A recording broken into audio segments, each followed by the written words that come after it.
I never expected to be sitting in this dim law office, staring at words that somehow hurt more than all the years of subtle cruelty combined. The paper trembled slightly in my hands as I read the line again. To our mistake, Sarah. Nothing. 5 simple words that confirmed what I'd always suspected but never wanted to believe. The irony wasn't lost on me. For the past 5 years, I'd been sending $5,000 every month to keep my family afloat. That's $300,000 of my hard-earned money, poured into a bottomless pit of ingratitude. And now, sitting in this leather chair that probably cost more than my first car, I was officially nothing. Miss Evans? Mr. Patterson, the family lawyer, cleared his throat. Would you like a moment? I looked up, meeting his careful gaze. He was trying to be professional, but I could see the discomfort in his eyes. He'd known my family for years, had watched this drama unfold from the sidelines. Now he was forced to be the messenger of my mother's final act of rejection. No, I said, my voice steadier than I felt. Please continue. He shuffled his papers, clearly relieved to move on. As he droned on about the distribution of assets between my father and my sister Marie, I let my mind drift back to where this all began. 5 years ago, I was just starting to find my footing in life. At 25, I had launched my own financial consulting firm. It wasn't much, just me, a laptop, and a tiny office above a Chinese restaurant in downtown Seattle. The smell of Kung Pao chicken would waft up through the floorboards every day around noon, but the rent was cheap, and I was determined to make it work. Then came the call that changed everything. Sarah. My mother's voice had been uncharacteristically fragile that evening. We need to talk about something important. I remember sitting straighter in my chair, my stomach tightening. Important in my family usually meant bad news. Your father's company, there's been a problem. She paused, and I could hear her struggling to maintain composure. The investment didn't pan out. We're going to lose everything. The investment. I'd warned them about that. Dad's company had sunk most of their capital into a risky venture, despite my advice against it. I'd spent years studying finance, had even worked at one of the top investment firms before starting my own business. But what did I know? I was just the daughter who disappointed them by not following the traditional path they'd laid out. How bad is it? I asked, already dreading the answer. We can't make the mortgage payment this month. Her voice cracked. The credit cards are maxed out. Your father, he's not handling it well. I closed my eyes, knowing what was coming next. The subtle guilt trip, the implied responsibility. I'd seen this pattern my entire life, just never on this scale. Sarah, I hate to ask, but how much do you need? The number she quoted made my heart stop. $5,000. That was almost everything I had in my business account. Money I'd been saving to expand my company, to finally move out of that cramped office with its perpetual smell of Chinese food. But they were family, and in our family, that word carried weight. It meant obligation, duty, sacrifice, especially from me. I'll transfer it right now, I heard myself say. That first transfer was supposed to be a one-time thing, just enough to help them get back on their feet. But 1 month turned into 2, then 3, then 12. Each time there was a new crisis, a new reason why they couldn't make ends meet. And each time, I opened my banking app and sent another $5,000. Meanwhile, my sister Marie flourished. She had followed the path our parents wanted, married well, had the perfect suburban life, never took any risks. She didn't have to worry about our parents' financial struggles. That burden fell squarely on my shoulders. The lake house goes to Marie. Mr. Patterson's voice cut through my memories, along with the summer cottage in Maine and your mother's jewelry collection. I felt a bitter smile tug at my lips. The lake house. I'd spent the last 2 summers paying for its maintenance, fixing the roof, updating the plumbing, all while Marie hosted elaborate parties there, playing the role of the perfect daughter. The remaining liquid assets will be divided between your father and Marie, with a 7,030 split in your father's favor. Mr. Patterson paused, glancing at me apologetically. That concludes the major points of the will. I sat there, letting the reality sink in. 5 years of support, of sacrificing my own dreams to keep them afloat, and this was my reward: to be officially labeled as the mistake in my mother's last words. My phone buzzed in my pocket. Probably another text from Dad about this month's mortgage payment. It was due in 3 days. He'd been reminding me all week, as if I might forget my familial duty. With steady hands, I pulled out my phone. Mr. Patterson was still talking. Something about signing papers, but I wasn't listening anymore. I opened my banking app, navigated to the recurring payments section, and found the one labeled Family Support. 1 tap. That's all it would take to end 5 years of financial drain. 1 tap to finally say enough. Miss Evans? Mr. Patterson's voice seemed distant. Do you have any questions about the will? I looked up from my phone, meeting his gaze. Just one, I said quietly. When does this become official? The will? It's effective immediately. I nodded, then pressed my thumb against the screen. Cancel payment. Confirm? Yes. Standing up, I smoothed down my skirt and picked up my purse. Thank you for your time, Mr. Patterson. I trust you'll inform my father and Marie of the details. He blinked, caught off guard by my calm demeanor. Yes, of course. But don't you want to discuss this with your family? Perhaps there's been some misunderstanding. No misunderstanding. I cut him off gently. The will is perfectly clear. I'm the mistake, and mistakes don't pay bills. As I walked toward the door, my phone started buzzing again. Dad's name flashed on the screen, probably wondering why I wasn't answering his texts about the mortgage. For the first time in 5 years, I hit decline. Outside, Seattle's perpetual rain had stopped, leaving the air crisp and clean. I took a deep breath, feeling lighter than I had in years. My mother's final words had hurt, yes, but they'd also freed me.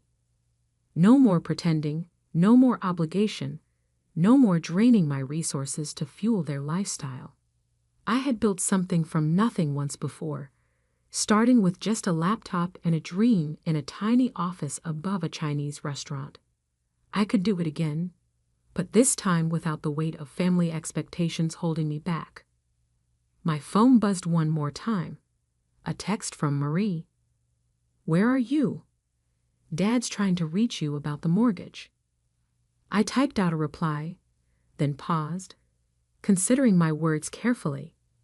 Finally, I wrote, Tell Dad the mistake is done fixing your problems. Time to solve them yourself. Then I blocked their numbers, slipped my phone back into my pocket, and walked toward my car. It was time to start writing my own story, one where I wasn't the mistake but the masterpiece. But this was just the beginning. What I didn't know then was that my family's reaction to being cut off would spark a chain of events that would change everything. Their desperate attempts to regain control, their manipulation tactics, and ultimately, their shocking discovery about who I'd become while they were busy dismissing me. All of that was yet to come. For now, though, I just drove home, watching Seattle's skyline grow larger in my windshield. Tomorrow would bring new challenges, but for the first time in years, I was ready to face them on my own terms. The office above the Chinese restaurant was long gone, replaced by a modern space in a high-rise downtown. But sometimes, when I needed a reminder of how far I'd come, I'd order Kung Pao chicken and smile, remembering the girl who started with nothing but determination. That girl wasn't a mistake. She was a force of nature. And now, finally, she was free. The first sign that my family had discovered the canceled payments came 3 days later. I was in my office, reviewing a potential acquisition deal, when my assistant Oliver buzzed in. "Miss Evans? Your father is in the lobby. He's quite insistent about seeing you." I glanced at my computer screen. Exactly 72 hours since the mortgage payment was due. Right on schedule. "How insistent?" I asked, already knowing the answer. "He's threatening to call security if they don't let him up." Should I? "No," I cut in, saving my work. "I'll handle this. Send him to conference room P and make sure recording is on." 5 years of managing my family's finances had taught me one thing: always keep records. Something told me I'd need them soon. The conference room was all glass and chrome, with views of Seattle's skyline that usually impressed clients. My father stood at the window, his reflection showing a face I barely recognized. Gone was the confident businessman who dismissed my career choices. In his place stood someone desperate, angry, and dangerous. "The mortgage payment bounced," he said without turning around. "Yes. Your mother just died, Sarah." He finally faced me, using the guilt card he'd played so many times before. "Is this really how you want to honor her memory?" I sat down at the conference table, gesturing for him to do the same. He remained standing. "Mom made her feelings clear in the will," I said calmly. "To quote exactly, 'To our mistakes, Sarah.' Nothing. That was just." He waved his hand dismissively. "Your mother was upset about some things. You know how she got. But this isn't about that. This is about family." "Family."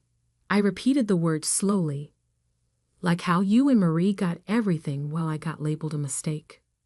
His face darkened. "You're being childish. We need that money. The mortgage is no longer my problem." I stood up, matching his stance. "I've sent you $300,000 over the past 5 years. Money that could have grown my business, bought my own house, built my future. Instead, it went into a black hole of ingratitude." "Ingratitude?" His voice rose sharply. "We gave you everything: an education, opportunities." "That I paid for myself." I cut in. "Full scholarship to college. Worked 3 jobs to cover expenses. The only thing you gave me was the constant reminder that I wasn't good enough." He slammed his hand on the table. The sound echoed through the room, but I didn't flinch. "You ungrateful little." He caught himself, visibly trying to regain control. "Fine. How much?" "Excuse me. How much to make this right? You want a share of the inheritance? Name your price." I laughed, and the sound seemed to startle him more than anger would have. "You still don't get it, do you? This isn't about money. This is about respect, about recognition. Things you and Mom never thought I deserved." "What do you want then?" His voice had turned calculating. I recognized that tone. It was the same one he used in business negotiations. "Nothing," I said simply. "I want nothing from you. No money, no relationship, no family obligations. I'm done." His face went through a series of emotions: shock, anger, and finally, the one I'd been waiting for: fear. "You can't do this," he whispered.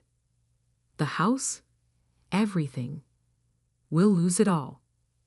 Probably, I agreed. Unless Marie steps up. She got the inheritance after all. I'm sure she'll be happy to help. The mention of Marie seemed to trigger something. He pulled out his phone, fingers shaking slightly as he dialed. I could hear it ringing on speaker. Daddy? Marie's voice filled the room. Did you talk to her? Did you fix it? Marie, he said, eyes locked on me. Your sister is being difficult. Perhaps if you spoke to her. Put her on. I shook my head, already heading for the door. Goodbye, Dad. Good luck with the mortgage. His voice stopped me at the threshold. I'll tell everyone, he threatened. All your business contacts, your clients.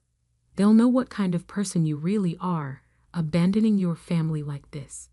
I turned back, smiling. Go ahead. Tell them how your younger daughter paid your bills for 5 years while you gave everything to her sister. Tell them how you labeled her a mistake in her mother's will. Tell them exactly why she finally said enough. I closed the door on his stunned face, but I could still hear Marie's voice through the glass. Daddy? What do we do now? Back in my office, I'd buzzed Oliver. Cancel all my appointments for the rest of the day. And Oliver? If any of my family members try to come up again, call security immediately. Yes, Miss Evans. Also, your sister Marie has called 6 times in the last hour. Block her number. And send in the acquisition papers for the Thompson deal. I need something to focus on. I spent the next few hours buried in work, but my phone kept lighting up with messages from unknown numbers. My family trying to reach me through different lines, each one more desperate than the last. Sarah, please. We'll lose everything. This isn't what Mom would have wanted. You can't just abandon us like this. The bank is threatening foreclosure. I blocked each number methodically, but one message from Marie made me pause. Fine. Be that way. But don't come crying to us when your precious company fails. Nobody succeeds alone. She was wrong about that. I had succeeded alone. Every step of the way, from that tiny office above the Chinese restaurant to my current success. I'd done it without their help. In fact, I'd done it despite their constant undermining. That evening, I stayed late at the office, watching the sun set over Elliott Bay. My phone had finally gone quiet, but I knew this wasn't over. My family wasn't used to being denied anything, especially by me. They would escalate, try to find ways to pressure me, attempt to use my business contacts against me. What they didn't know was that I was prepared. 5 years of supporting them had taught me to document everything. Every transfer, every text message begging for money, every email promising it would be the last time. I had it all safely stored away. I also had something else they didn't know about: leverage. The Thompson deal I was reviewing wasn't just any acquisition. It was for a property management company that happened to handle several of Dad's business properties. Properties that were already struggling due to his financial mismanagement. If they wanted to play hardball, they'd learned that the mistake had learned a few tricks of her own. My computer pinged with an email notification. It was from Mr. Patterson, the family lawyer. Miss Evans, your father has requested a family meeting to discuss recent developments. He suggests tomorrow at 2 p.m. at the Lake House. Marie and her husband will be present. Please consider attending to resolve this situation amicably. Regards, James Patterson. I hit reply. Mr. Patterson, thank you for the invitation, but I must decline. As the Lake House now belongs to Marie, I have no right to be there.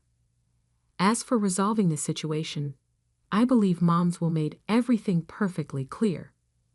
Best regards, Sarah Evans, CEO, Evans Consulting Group. I added my full title deliberately. Let them see what the mistake had built while they were busy dismissing her. Just then, Oliver knocked on my door. "Miss Evans? You should see this." He handed me his tablet, open to a local business news website.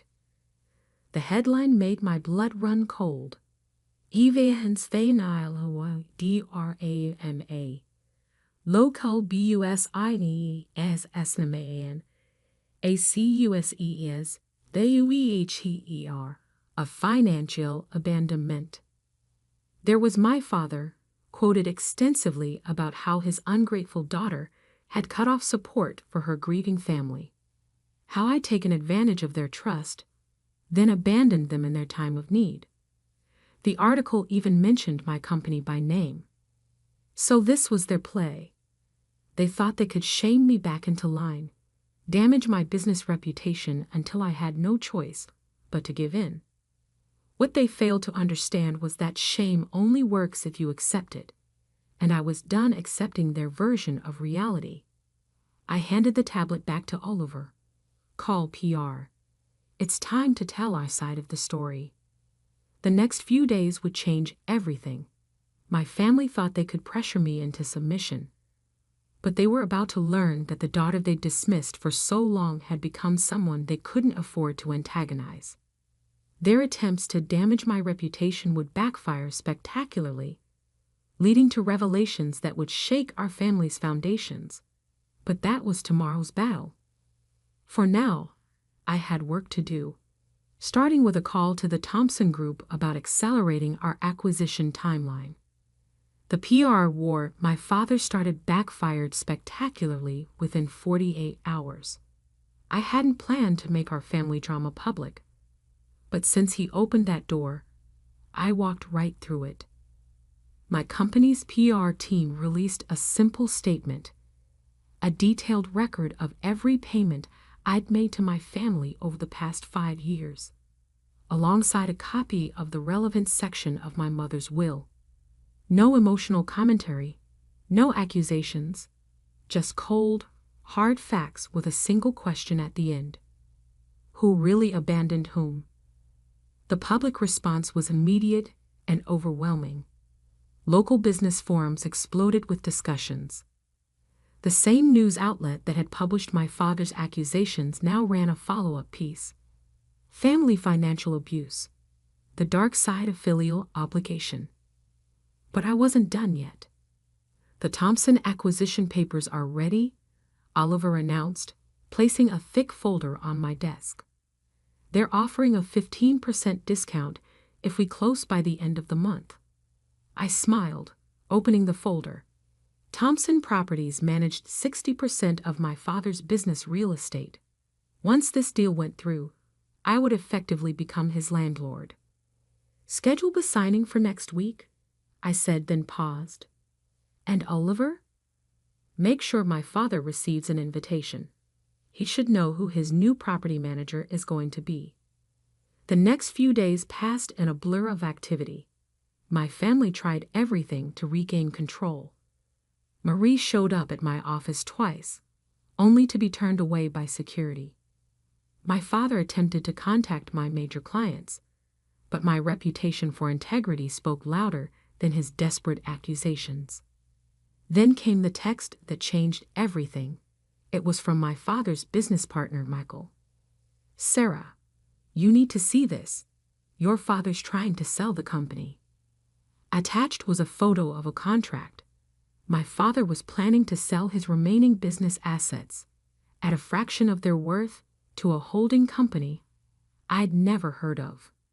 It seemed desperate until I looked closer and recognized Marie's husband's signature on the incorporation papers. They were trying to hide assets. I forwarded the evidence to my lawyers, then made a call to the one person who could help me understand what was really happening. An hour later, I sat across from Michael in a quiet cafe 3 blocks from my office. He looked tired, older than his 50 years. "It's worse than we thought," he said, sliding a USB drive across the table. "Your father, He's been moving money around for years.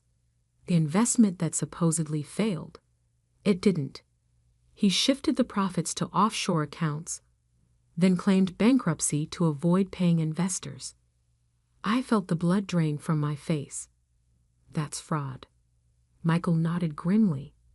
The SEC's been sniffing around. Your father knew. It was only a matter of time before they found something. That's why he needed your money, to cover the gaps in the books. And now that I've cut him off, he's desperate. The sale to Marie's shell company is his last attempt to hide whatever's left before everything crashes down. I stared at the USB drive, feeling the weight of its contents. Why are you showing me this? Michael's eyes met mine. Because I was there when you were born. I watched you grow up, watched them dismiss every achievement, every success. You deserved better. I slipped the drive into my purse, my mind already racing with possibilities. Thank you, Michael. What are you going to do? I stood up, dropping enough cash on the table to cover both our coffees. I'm going to make sure they can't hurt anyone else. Back at my office, I reviewed the documents Michael had provided. The evidence was damning. Years of systematic fraud, all carefully documented. My father hadn't just been stealing from investors. He'd been stealing from his own company, his employees' pension fund, even his partners. I made 2 calls. One to the SEC, arranging a meeting for the next morning. The second to Mr. Patterson. Miss Evans, he answered on the first ring. I was just about to call you. Let me guess, another family meeting? Yes, tomorrow at 2 p.m. Your father insists it's urgent. I checked my calendar, already knowing I was free. The lake house again? Actually, no. Your father's office. He says it's about the future of the family business. Perfect. Tell him I'll be there. The next morning, I met with SEC investigators, turning over everything Michael had provided. They were particularly interested in the attempted asset transfer to Marie's shell company. At 2 p.m. sharp, I walked into my father's office building for what I knew would be the last time. The receptionist directed me to the main conference room, where I found my father, Marie, her husband James, and Mr. Patterson already waiting. Sarah, my father stood, attempting a smile. Thank you for coming. We have a proposition that could benefit everyone. I took a seat, noting the thick contract in front of Marie. I'm listening.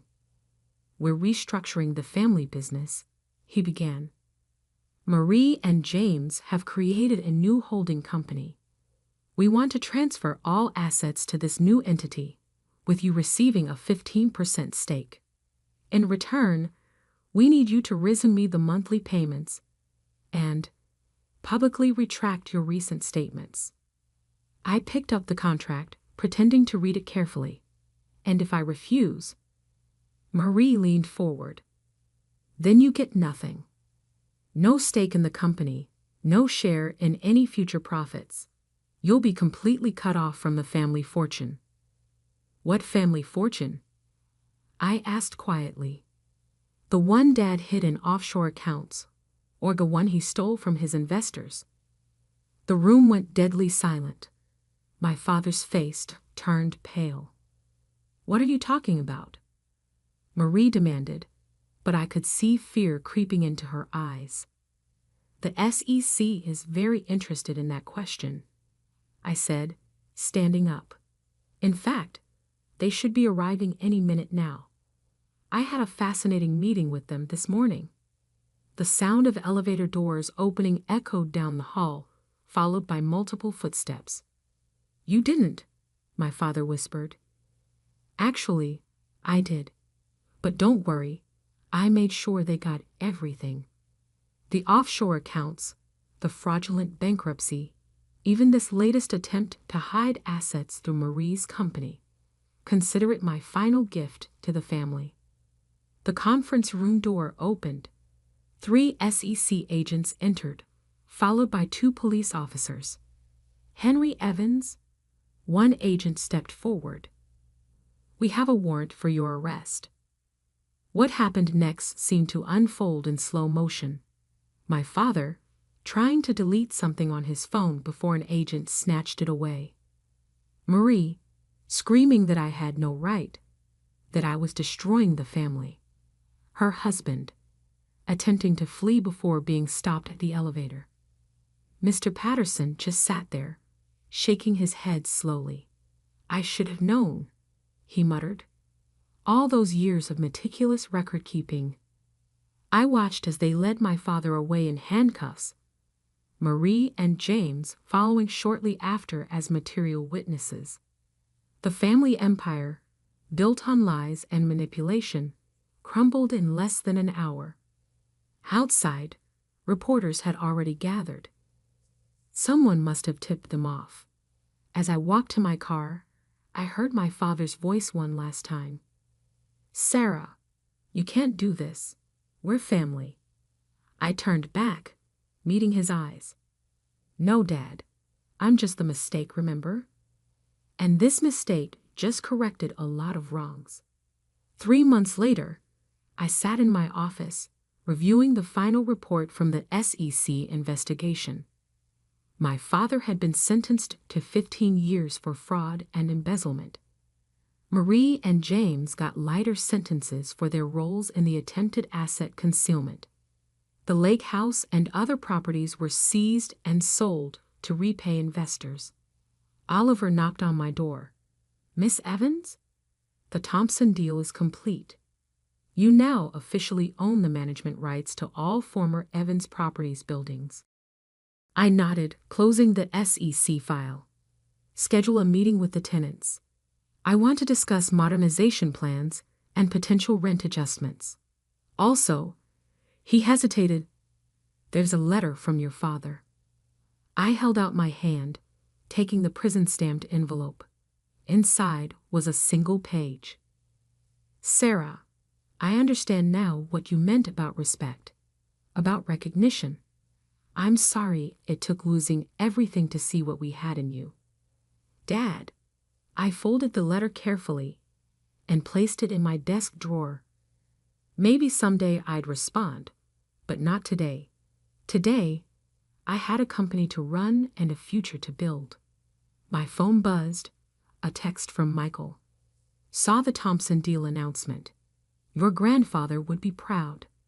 I smiled, remembering the only family member who had ever believed in me. He'd called me his $1,000,000 mistake once, teasing my parents about their short-sightedness. Looking out over the Seattle skyline from my office window, I realized he was wrong. I wasn't a $1,000,000 mistake. I was a $1 billion success story. And I had done it my way, without their help, without their approval, and finally, without their chains holding me back. The mistake had become a masterpiece, and that was the greatest revenge of all.